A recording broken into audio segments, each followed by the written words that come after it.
Allah Həzrəti İbrahim əleyhissalama buyurur ki, ya İbrahim, biləsən, hətta sən belə mənim məqamımda olsun, tutaq ki, Allah ona bir məqam versə, insanları tapşırsa Həzrəti İbrahimə, ki, özün insanlar nə etsələr, özün bil onlarla.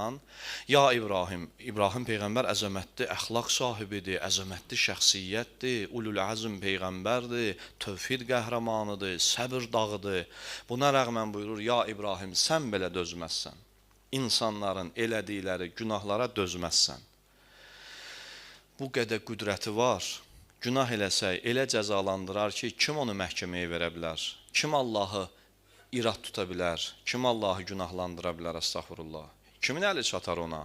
Cəzalandırsız, cəzalandırdı, bəndələri, yaratdıqlarıyıq, o da bizim sahibimiz, ixtiyarımız əlində. Amma ona rəğmən gecikdirir, səbr edir, bəndəsinə çox möhlət verir.